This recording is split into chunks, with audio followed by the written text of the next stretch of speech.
Hey, it's Erin with Trailside Property Group, and today we just have a really quick video to talk about a new exciting thing that's happening in the city of Asheville. So as of January 26th, there was a unanimous vote to loosen some restrictions on ADUs in the area. An ADU is an accessory dwelling unit. So think tiny home in the backyard, or maybe an apartment above the garage. You've probably stayed in them if you use Airbnb. They're just like an extra dwelling unit on your property. So previously, if you had a shed or a garage that was built prior to the current zoning restrictions and you wanted to turn that into an ADU on your property, if it didn't fit the current zoning restrictions, then you had to go to the Board of Adjustment and ask them for a variance. So, for example, I'll show you the garage we have in our backyard. It needs a total overhaul and we would love to turn it into an ADU, but it's too close to the property line based off of the current zoning restrictions. So we would have had to go to the Board of Adjustment and ask for a variance to turn it into something. Otherwise, we would have had to move the entire footprint of the current garage forward about 15 feet, which would make the project way more expensive than it needs to be. So with the current rules, we wouldn't have to do that anymore, and we can build an ADU in our backyard. Okay, so I just wanted to show you this example. This is a garage that was here when we bought the house and was built probably way before the zoning rules, but it backs, this is our property line. This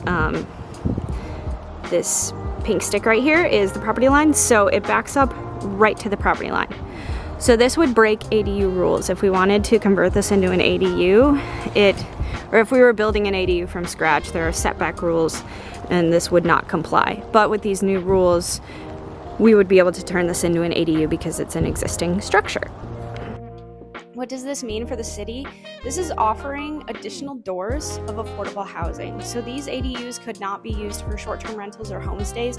They have to be long-term rentals or, an office for yourself, or maybe you're moving grandma into the backyard, that kind of thing. So you could move a renter into your property, into your ADU, and offer affordable housing for somebody else, which is just incredible. I mean, a lot of us have these structures on our property that we aren't using, and it would be so wonderful to be able to provide a home for somebody that is affordable, and now we have the opportunity to do so. The Blue Ridge Public Radio reported that only 16 people have asked for a variance since 2023, so this might not create a huge influx of affordable housing, but potentially it could. Someone like me, we have this garage back here. We knew that it would break rules if we tried to turn it into an ADU, and so we just haven't pursued the project because we didn't know if they would be flexible or not.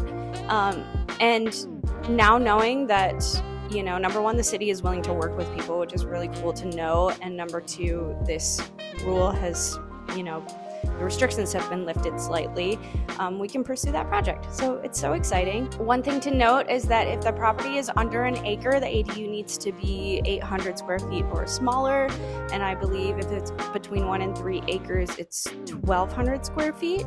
I would love to hear in the comments below if this is something that might change your own property, if you potentially live in an ADU and have experience with that, or you've built one before. Let us know. We'd love to hear more about it. Thanks for watching this, and we'll see you next time.